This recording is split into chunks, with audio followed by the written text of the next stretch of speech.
Hello and welcome to Just a Moment. My name is Kristen Harding. Welcome to the show. I like to start out the show with blessing cards, and I just want to show you that this is the Blessed Be series. And today, two cards came out. So I'm one of those people that when two cards come out, we read both. So I'm just going to pop over here to the comments and to welcome anyone that joins us and anyone that joins us on the replay. So thank you. Thank you for joining us. Today, like I said, Blessed Be cards. And the first one that came up was a blessing to find the truth. Truth in this crazy world is really hard to find. And what I like to tell people is your truth is what truly resonates with inside of you. Another person's truth can be totally different and still be okay because it's their truth. So truth doesn't have a specific definition. Everyone has their own. Everyone has their own journey.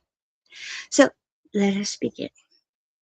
A blessing to find the truth. A blessing to discover the truth in situation so that you can make choices with full awareness. A blessing on this time and on you so that the truth can be told and thus pour down upon you its unique freedoms. May you be blessed with knowing the truth of your own soul and let the transformative powers of truth bring you to the light so that was once obscured now begins to shine, and what was uncertain now becomes defined, sure glittering in its certainty. Let the blessings of truth be your liberty now, for with truth there is a growth of wings that lift you up and beyond the current burdens that have kept you grounded. Let the speaking of the truth bring you comfort. Let the open-hearted honesty of it cure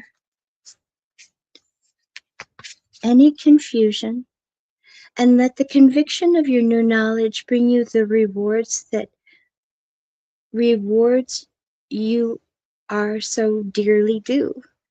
Let those who know you, who hear you, be healed by the contact with the purity of your words and yourself, and let no one be in doubt as to the worth of your words and the quality of your character.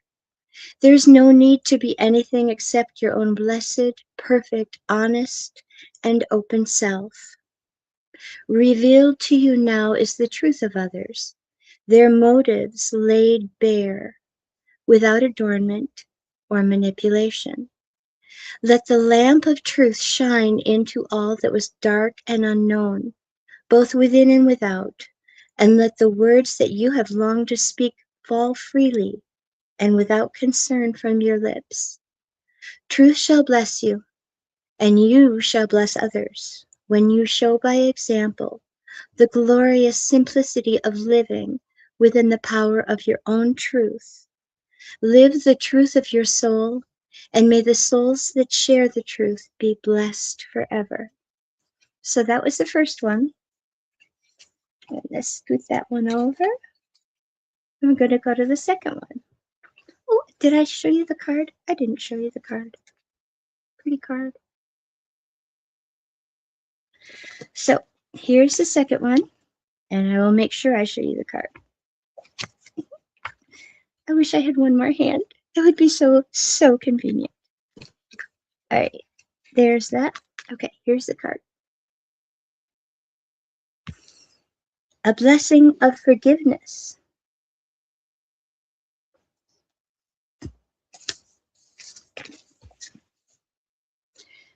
A blessing to be able to be free of the burden of grudges and vengeance. A prayer to help you open up to blessings, that is forgiveness. Forgiveness is a tricky beast, and yes, for all it is a gentle word, it is a great beast, forgiveness. For when we seek to forgive, we must wrestle with the wrongdoings that lies at the heart of our resistance to let go of the pain that we are holding on to. When we need to forgive, it is often that we are too raw, too far away from justice to be able to even touch the sides of the balm of forgiveness. Yet staying angry for long periods of time can develop into compacted bitterness, and bitterness is gall to all who wish to live freely. It is a struggle to forgive when we are in the midst of the fallout of another person's actions. There is a great deal of victim blaming within our culture, but in older times, in the Celtic world, there was restorative justice, and it would have gone a long way to forgiveness. In the Old Testament worldview, which has influenced our legal systems and our cultural ways of addressing wrongs, punitive justice is the main form, and forgiveness comes about usually after a wrong is righted. But what can we do when the wrong is still very much alive, and to forgive another seems to be diminishing their harm and their potential to harm others?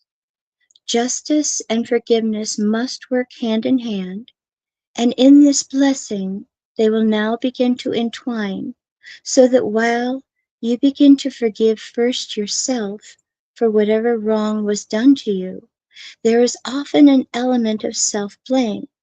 There was once another way to restore what was taken through right action, and thus the path to forgiveness was free from vengeance. In numerous New Age philosophies, responsibility is apportioned to the individual who is suffering time and time again. How did you attract this? It is asked, and this is wrong and damaging and in some cases cruel and unethical.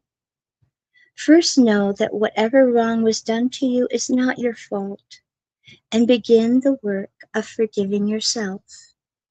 May the blessing of this self-forgiveness be bestowed upon you now, dear friend. Know that you will gently untangle the doubt and the recriminations that have settled like thorns about your heart and invaded your mind's peace. And as you begin to forgive yourself, you will also begin to find forgiveness for the injustices you have endured. For in that forgiveness and acceptance and ability to know clearly that wrongdoing was done, you will begin to return to yourself. You will be wiser yet unpoisoned. Slowly, may the pain and the bitter buds wither, and in their place, may you be reborn, honestly able to remember, wiser, in order to prevent this event taking place again, and able to recall without pain. And the justice that the universe will deliver to you will be restorative, bringing back to you threefold what was taken by another. May you be free of the pain at last. Let the anger burn down into coals from which you, phoenix-like, can arise. And know that you have forgiven the other for their dark gift, forgiven life, and most of all, delivered the pure medicine of forgiveness to yourself. Blessed be. All right, let us begin. We are going to read more today of the Conspiracy Theories by Guy Anderson. And I do actually have contact with Mr. Anderson and got permission to read this. So it's kind of exciting to me to be able to speak with the author. And it's kind of fun to know that we kind of had their blessing. So let us begin. I believe I left off with the real Bible. So let us start with Bill Gates. Uh-oh. Again, this is not me, and it wasn't Julie, but it is Guy Anderson, and he's the one that is giving me these words. So here we go. And by the way, I'm holding up this book this entire time, just so you know. My arms are very strong, otherwise I couldn't do it. I have a sort of podium, but it's still packed away. We're still looking for it. And soon it'll be available. All right, before I begin, gotta get the kitty cat hair out of my mouth. Cats are wonderful, but sometimes they have to be right next to you. And then, the hair in the air. It's so fun. All right, Bill Gates, chapter 11. We're on page 53 already. All right, Bill Gates is not a doctor, a scientist, or a public health professional. He has no qualifications in medicine, no training in agriculture, and no public mandate to shape global policy. Yet, through his immense wealth, he has inserted himself into the most powerful global organizations, influencing health, food, and the population policies on an unprecedented scale.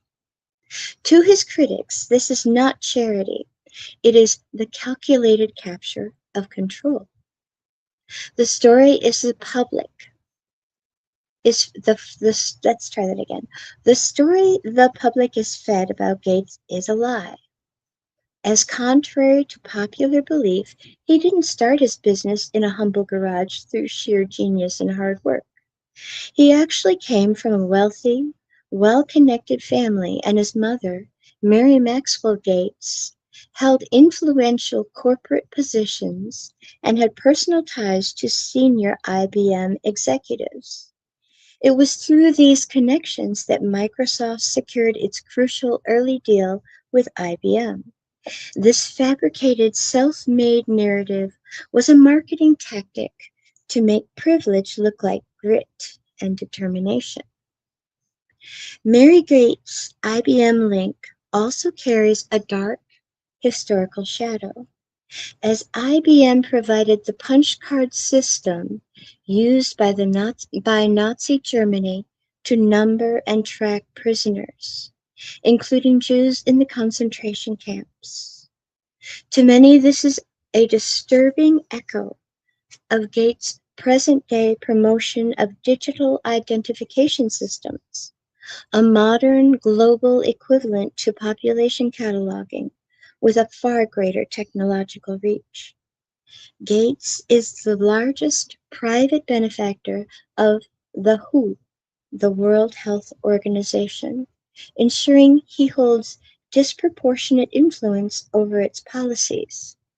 He has also bought his way into the WEF, World Economic Forum, joining an unelected elite that sets global agendas without public consent. These positions allow him to push his critics' worst fears: centralized power, surveillance, and population reduction under the cover of philanthropy. His record in public health is far from clean. In India, HPV vaccine trials tied to his foundation resulted in severe health complications and deaths among young girls.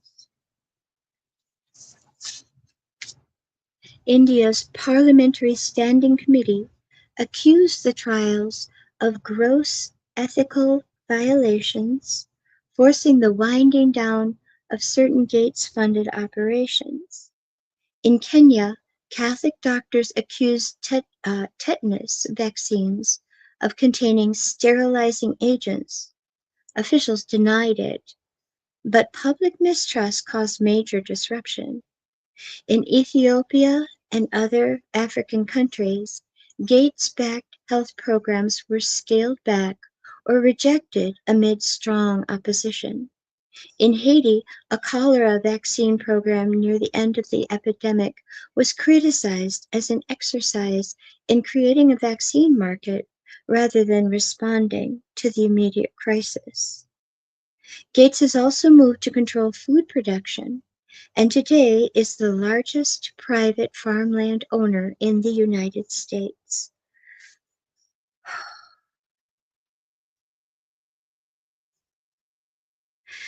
While investing in genetically modified crops, patented seeds, and synthetic meat companies. Critics argue that this is not about sustainability, but about controlling the global food supply, as if one man owns the land, the seeds, and the production methods. He controls what people eat.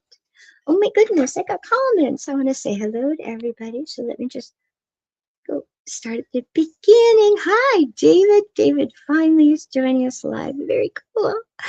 Hi to Benny. Hello, Paul. Hello, Tony. Hi. Hello, Morgan. Oh my goodness, so many people today. Awesome. Hello, Tony again. And hello, Rebel. And I love you back. Yay. All right, where were we? Okay. Um,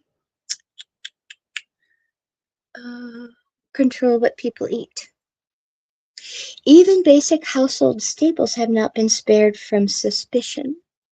Apple cider vinegar, used by many to clean produce and for detoxification, has been linked to claims that Gates is attempting to gain influence over major producers. Critics fear that this could allow for contamination or alteration of a widely trusted natural product. Oh my goodness, so if there's a cure for the pesticides and stuff, and I have used apple cider vinegar, so taint the vinegar. Not very nice. All right. Gates Association. Uh-oh, here we go. We're going to get in trouble now. Gates' association with convicted sex offender Jeffrey Epstein further taints his public image. Despite knowing Epstein's history, Gates met with him multiple times, long after Epstein's criminal conviction. These meetings at best reflect poor judgment and at worst, complicity.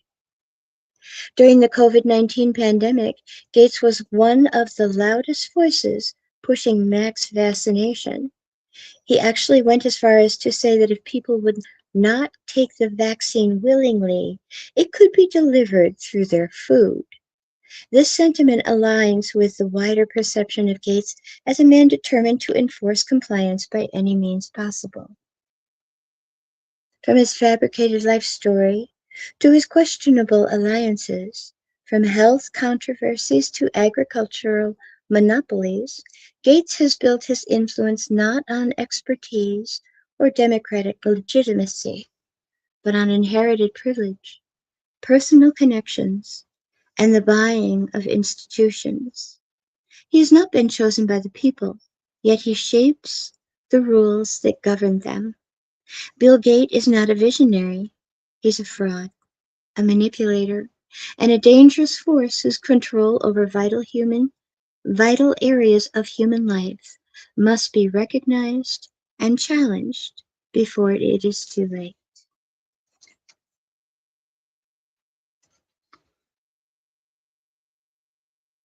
I have to be comforted by the fact that he couldn't publish this without his lawyers looking at it first. So I feel like I'm not, just tattling and spreading conspiracy theories. Or maybe I am. All right, the Blitz. The story that we are told about London during World War II is one of bravery, unity, and survival against impossible odds. My grandfather was a squadron leader during this campaign, and I am very proud of his achievements. My uncle joined when I was in my teens. Then my youngest son also joined and started training to become a pilot before having a change of heart. I am proud of them all and of those that fought for what they thought was a noble and just cause. However, the events during the bombings of World War II have started a train of thought that continues to travel around in my mind and raise serious questions. The Blitz was an indiscriminate campaign of terror from the skies. London burned, but the spirit of its people endured. But scratch the surface, and a darker, more calculated theory begins to emerge. What if the destruction of London wasn't just collateral damage, but also involved a strategic demolition cloaked in war, designed to remake the city and remove its memory. Boy, does that sound familiar? Dresden, maybe? From the outset of the Blitz, there was a curious pattern to what was destroyed and what survived. The East End working class, overcrowded and industrial, was systematically flattened, and over 25,000 homes were destroyed. Yes, the docks were targeted, and they were vital for food supplies and the shipping of ammunition. However, most of the bombings took place in residential areas, apparently due to the lack of precision bombing. Yet the establishment strongholds like Buckingham Palace, Westminster, St. Paul's Cathedral, and Whitehall were hit, but suffered very little damage. Perhaps because these buildings were essential symbols of continuity and empire, their preservation giving the illusion that the system was under attack, but very much still in control. At the same time, the population in London was being moved out of the way, and thousands of children were evacuated into the countryside. Entire families were broken up, and the strongest concentration of social memory, the child within the family home, was removed. Meanwhile, those who remained were directed into deep level shelters and the underground.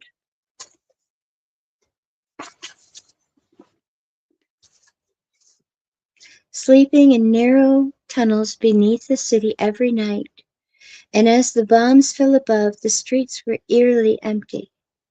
There were no witnesses to what truly happened up there, only the stories that they were told when they emerged from shelter each morning.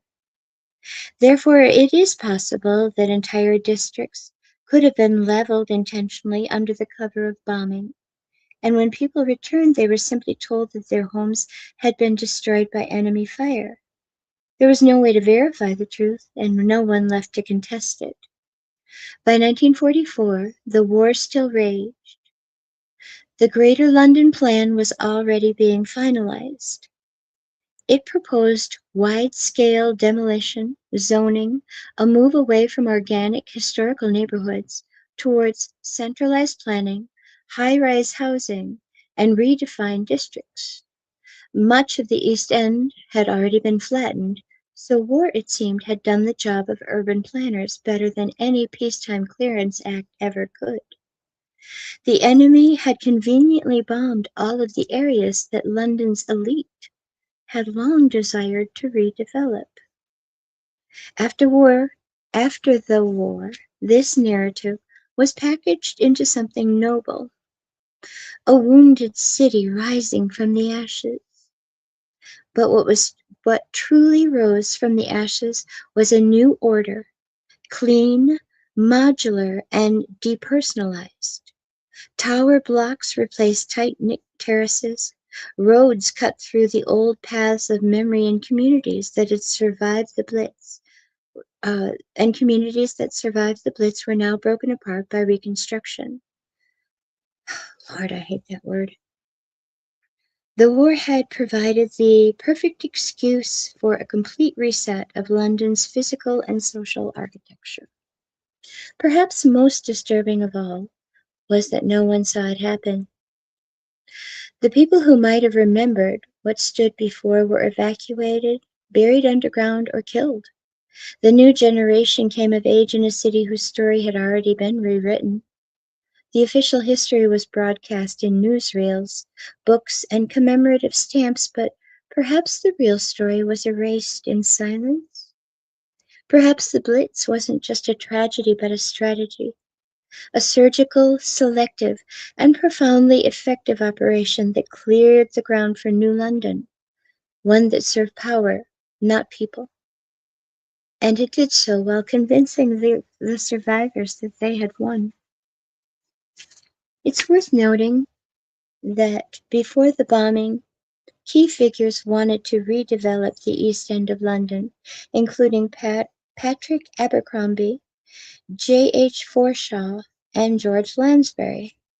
Abercrombie and Forshaw co-authored the County of London Plan in 1943, which built on ideas already circulating in the 1930s about slum clearance, decentralization, and modernizing working class housing.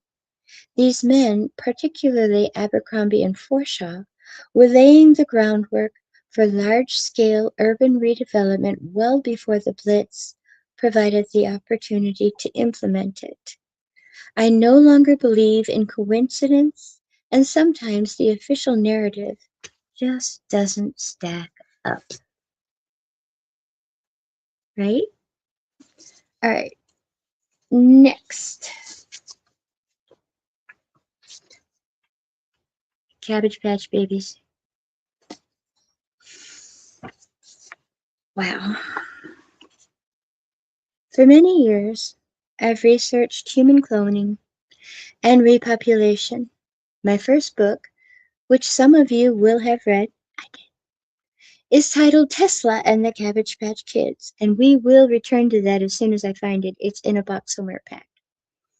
Um, Tesla and the Cabbage Patch Kids.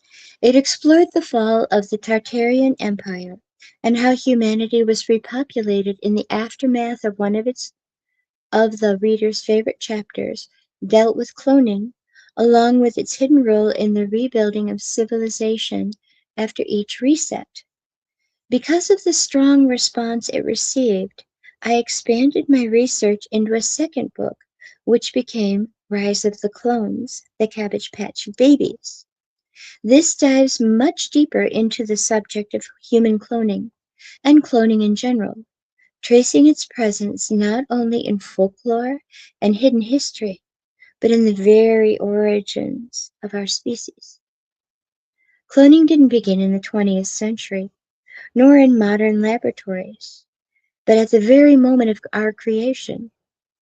The earliest records of civilization make it clear that humanity was engineered rather than born, cultivated rather than conceived. Fragments preserved in the Mesopotamian texts, such as the Epic of Gilgamesh and the later stories adapted into the Old Testament, reveal that mankind was designed through deliberate processes and that Adam and Eve were not the first man and woman in the natural sense, but the first of a cultivated line. From that time onward, resets have struck repeatedly, and each time there has been need for repopulation afterwards. Civilizations have flourished, collapsed, and been erased, and in the aftermath, humanity has always been replanted and regrown through the process of cloning and artificial cultivation. Cabbage Patch Babies, far from being the whimsical invention of the 1980s, are part of this much older symbolic language. In Slavic folklore, the child born from a cabbage was never simply a fanciful tale told to amuse children, but a fragment of encoded memory, a way of preserving in a story the knowledge that humanity had been cultivated like a crop after a catastrophe. Each time populations were swept away in resets, the cabbage baby returned as a cultural marker and a symbol of artificial rebirth in plain sight.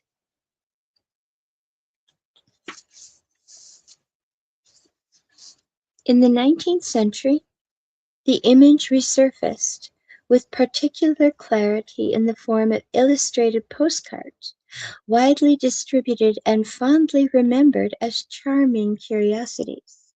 These showed infants emerging from great green cabbages, smiling cherubs gathered by nurses or country folk.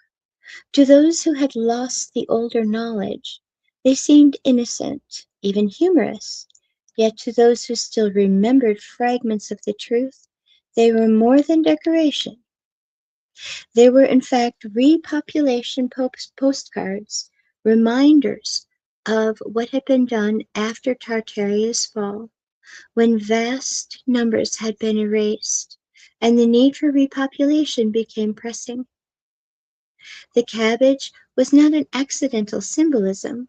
It represented the deliberate cultivation of children and the artificial regrowth of society after destruction.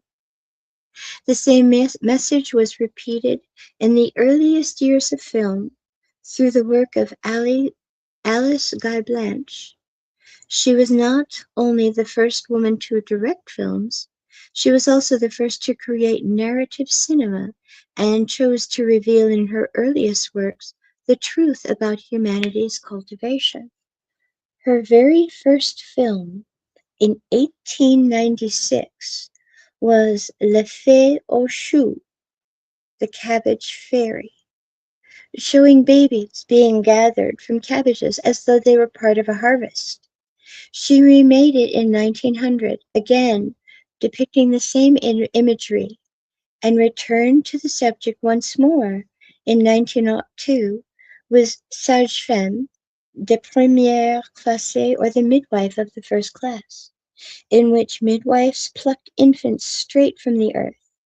On the surface, these short films were light and humorous, yet they were some of the very first stories told in the moving images, and it's telling that they disclosed in plain sight the truth of cultivation and repopulation. Alice's work preserved in cinema the same message carried in folklore and postcards, that humanity was harvested and replanted after every great reset.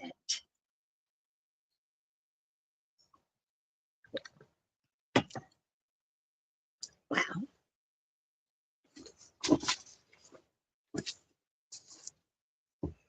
This disclosure didn't stop with the film. At the turn of the 20th century, orphaned and unwanted children were gathered into baby farms, institutions that grew in number at the very moment society was still recovering from vast upheavals.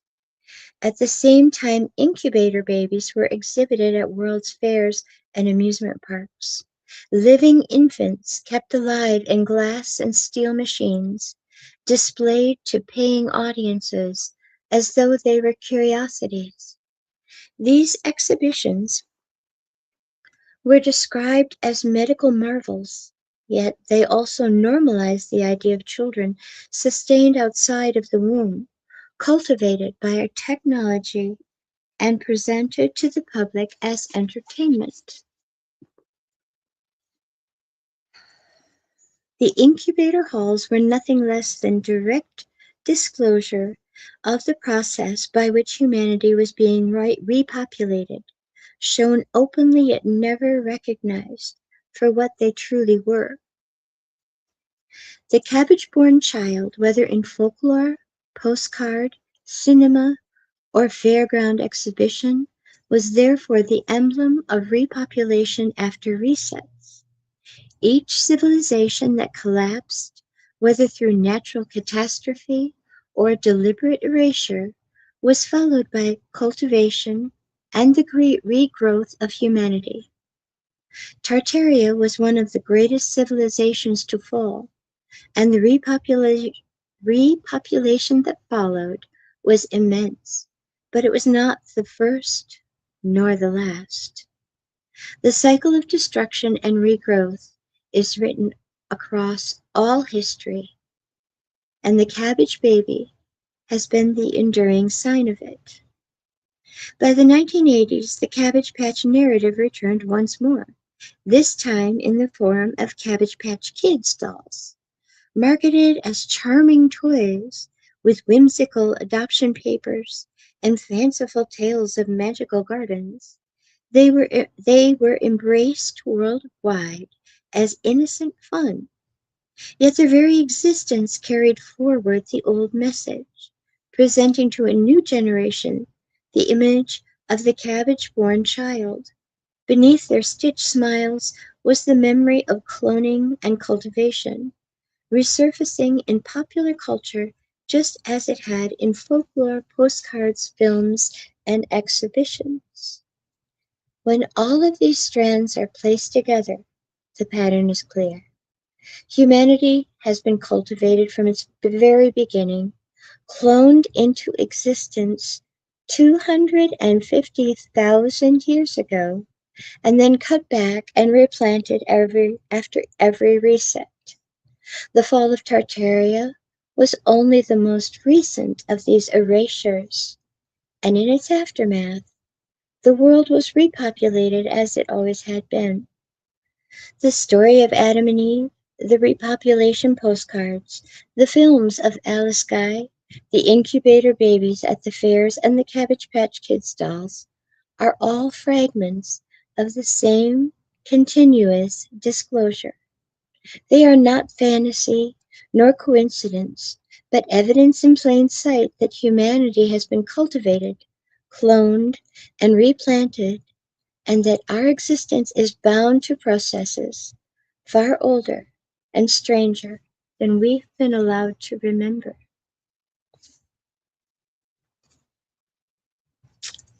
Chapter 14, Chemtrails.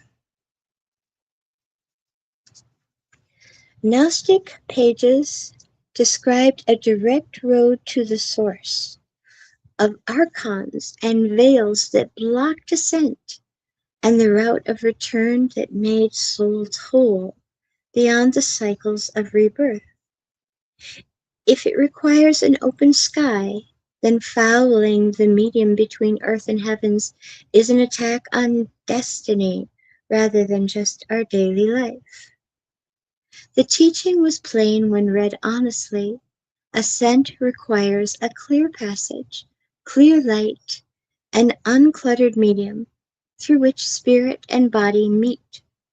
Therefore, any deliberate film drawn across that medium severs a practice that once let people move beyond repeated lives and into a higher place.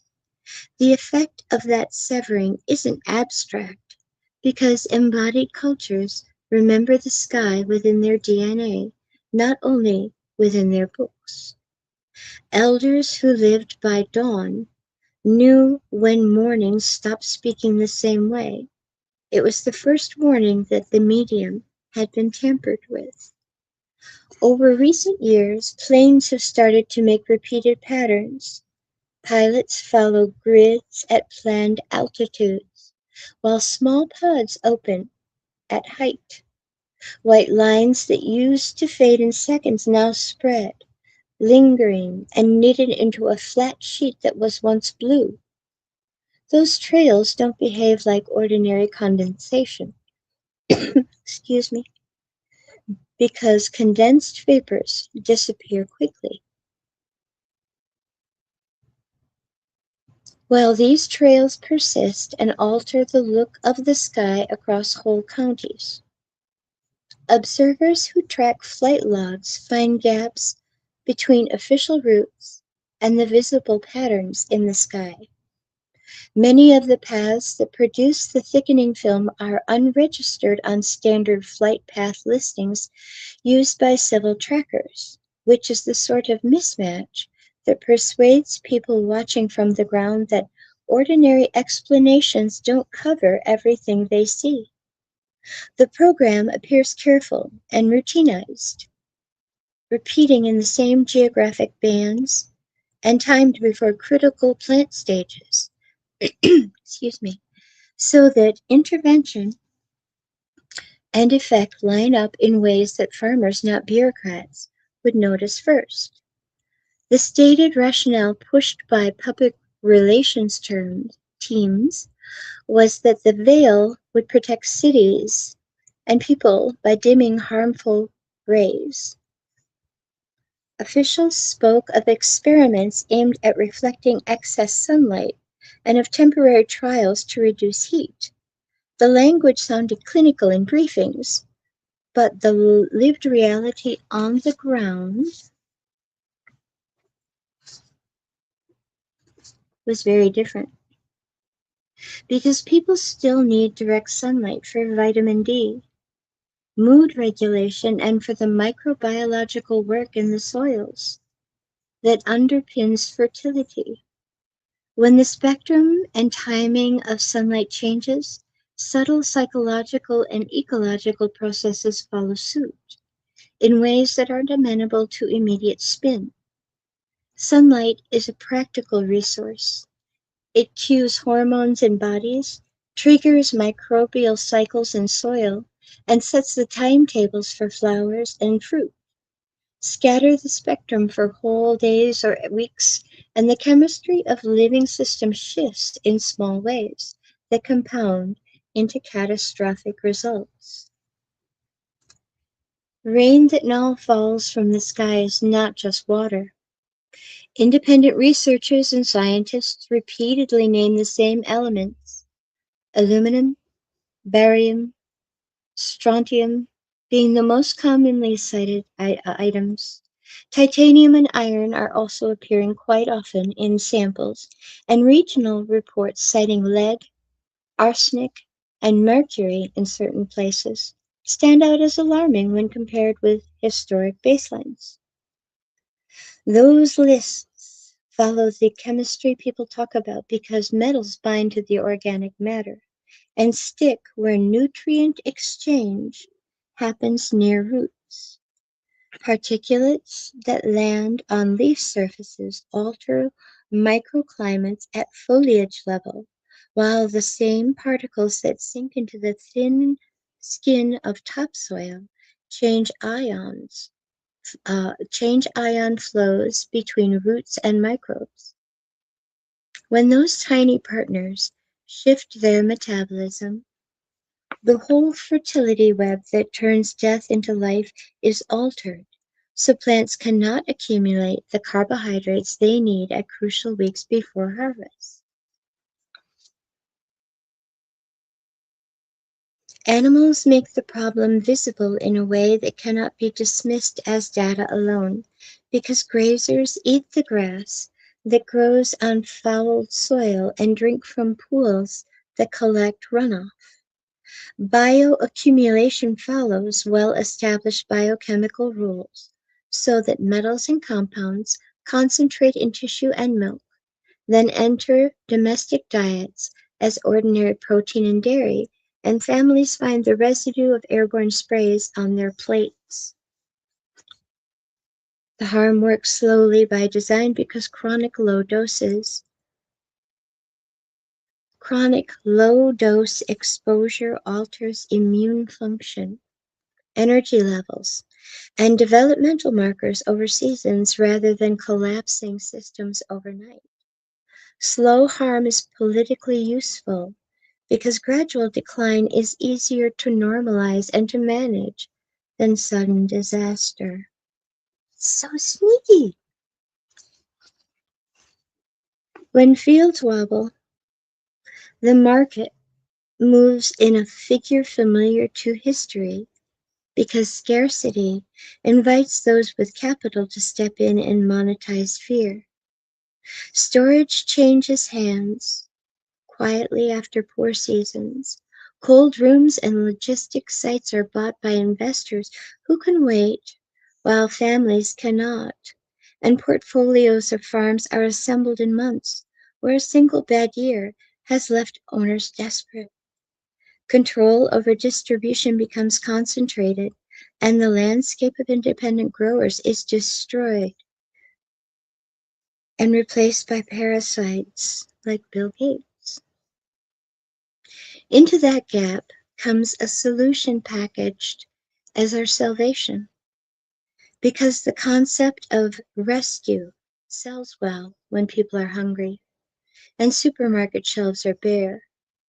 Factory protein and powdered insects are now marketed as sustainable and efficient alternative to failing fields. Genetically engineered staples promise higher yields under altered conditions, and glossy adverts frame the new diet as a moral good rather than a structural shift.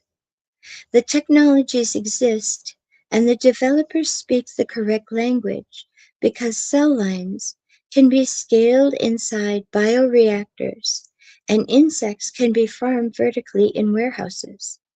Yet the reality is that production in factories centralizes control under patent law and distribution contracts. Adoption under duress isn't neutral, because a town that signs a contract for a factory protein trades seed saving and harvest knowledge for a delivered ration. Speculative threads in many forums name the kinds of metals most often found in field samples. People learn to recognize recurring patterns when they collate data over the seasons. Aluminum remains the most quoted metal in the public posts. Barium and strontium appear repeatedly as correlated signals. Titanium and iron show up regularly as local observers add lead, arsenic, chromium, nickel, and occasionally traces of mercury.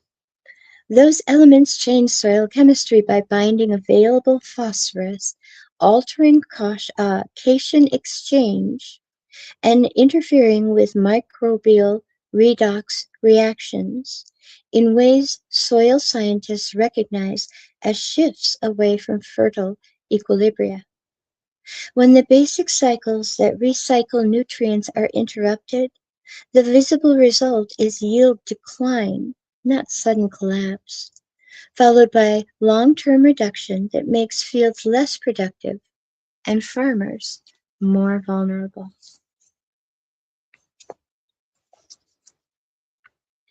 The motive that binds these elements is the transformation of scarcity into a lever of power, because whoever controls storage, processing, and distribution can shape diets on a global scale. When barns empty and supply chains when barns empty and supply chain buyers can decide what products are scaled up to fill the shelves, that capacity becomes the tool of normalization. Moreover, potentially harmful alternatives marketed as salvation become the only option for hungry communities. A factory burger and an diner, a factory burger and insect diner arrive with government endorsement and corporate pledges, while the older habits of saving seeds and sharing grain are quietly criminalized by patents and contract terms that make informational exchange risky or impossible. For those worried most about the spiritual damage, the claim is sharper, because a fouled firmament is not merely an ecological intervention, but a metaphysical one.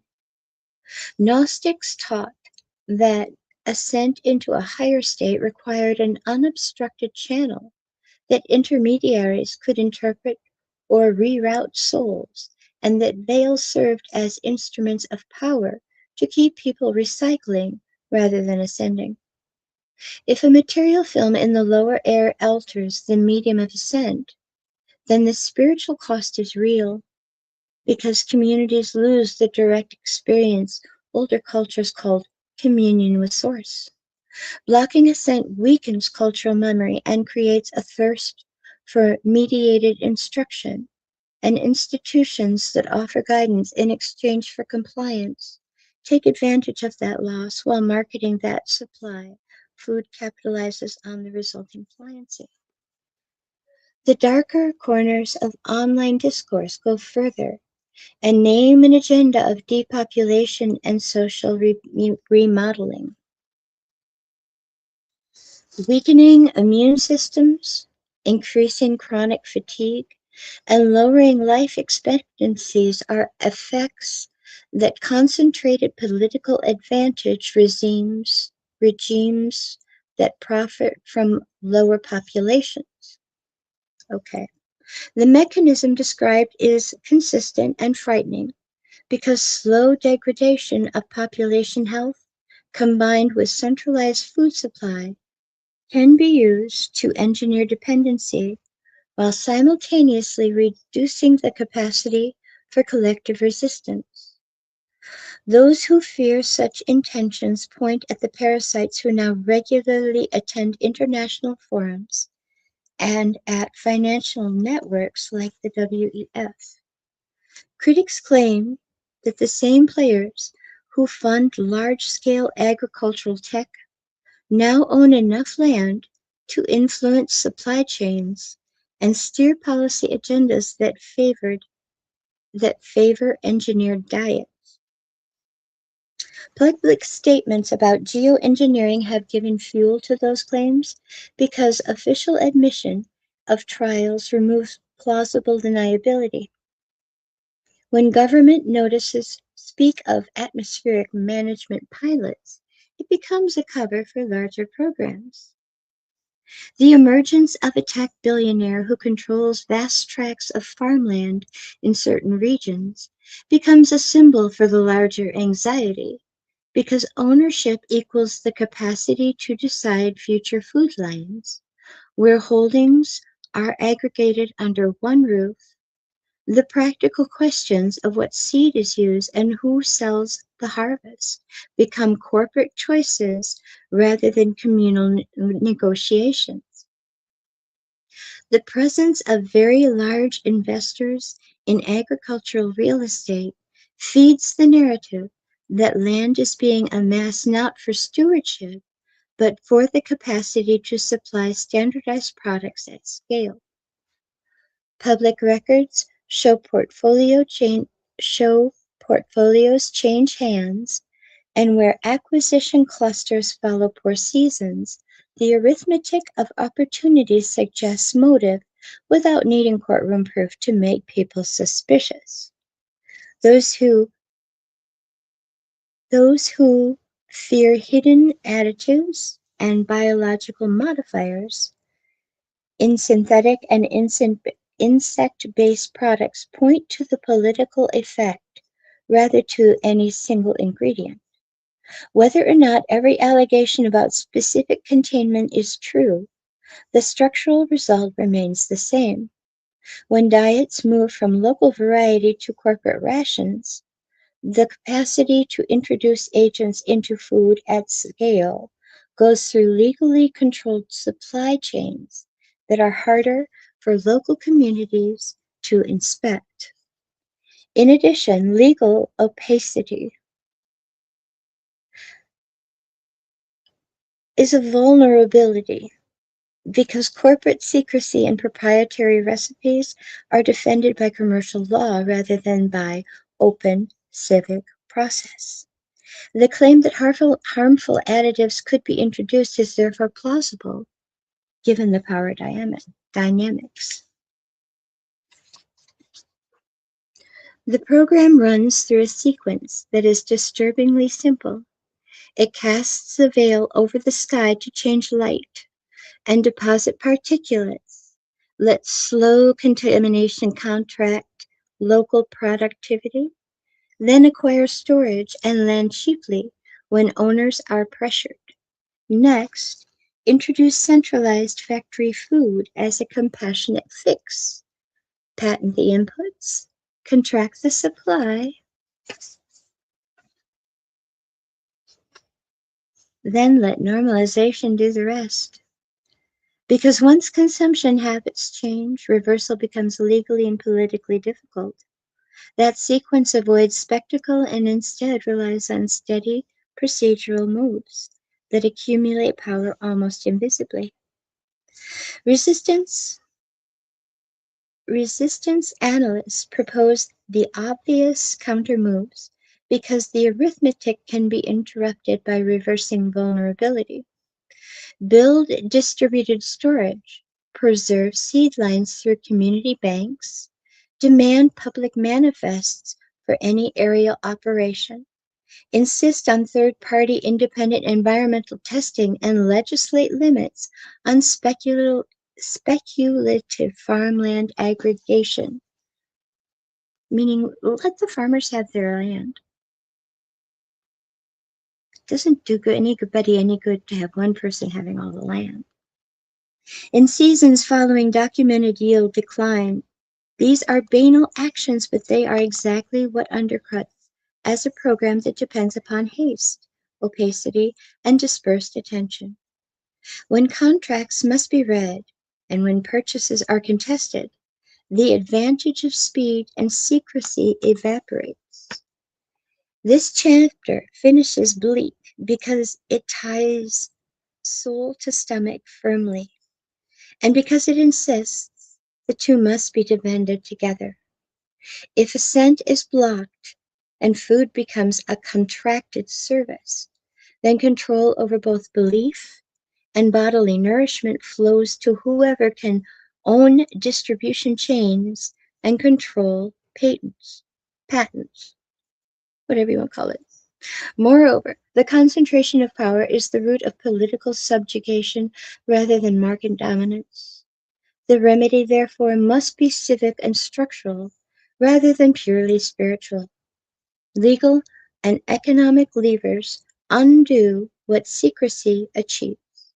Transparency, public oversight, and distributed local resilience are the way communities remove the profit in manufactured shortage and reclaim a sky that once let them feel whole. In closing, I often speak with my spouse about the questions that stay in my mind. When those planes cross the sky, I wonder whether the pilots truly know what they're releasing, or if they are simply told to follow orders without being given the real purpose.